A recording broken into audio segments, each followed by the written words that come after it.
I want to walk you real quick through my solution for a fuel gauge for my instrument cluster. So I have an Orion BMS, and it is capable of sending out a 0 to 5 volt fuel gauge driver signal.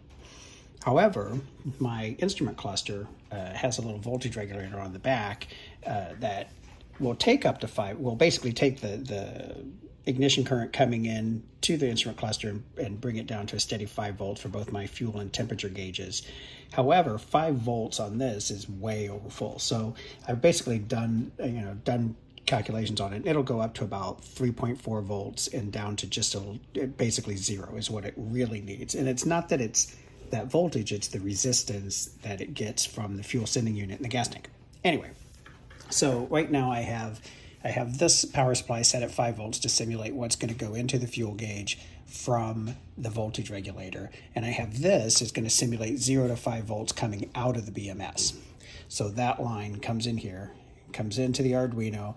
The Arduino takes that and it maps it and spits out a different value, which then comes out on this pin here and then goes through a resistor to a transistor, which gives me a little more power, and then provides that signal is providing the variable resistance to the ground for my fuel gauge.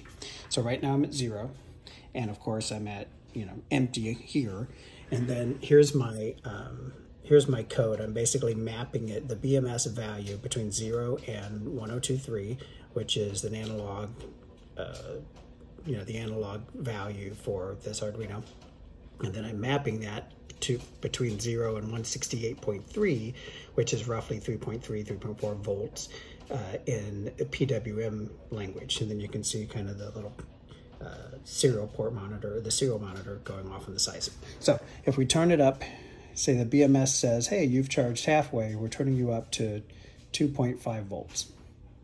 Then come back over here, that's taking that 2.5 volts coming in, which is reading at roughly 5,025, and it's spitting that out to, what does that say, about 86 or so in a PWM signal. And that PWM signal is basically just providing a ground, right? So that's basically pulling my fuel gauge up to halfway. And then if I come over here and say we've charged all the way, so we go all the way up to 5 volts, it's going to do the same math over here, and it's going to give me that 168. I can probably turn it up just a touch more.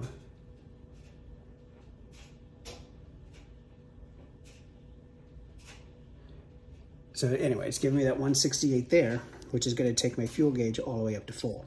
And of course, this runs kind of slow because it's a bimetal device inside the gauge that reacts a little slowly because you don't want it going all over the place when your fuel is sloshing around. But that's going to take my fuel gauge all the way up to full based on 5 volts coming out of my BMS.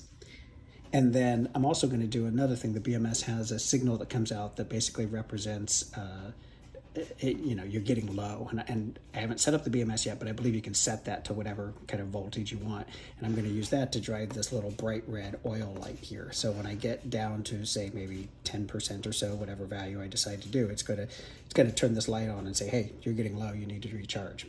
So basically that is my 5 volts going into the gauge from the voltage regulator on the instrument cluster, 5 volts coming out of the BMS, which gives me 3.3 volts is full, which is 3.3 volts basically being allowed to go through there because of the resistance, and that's giving me full on my fuel gauge.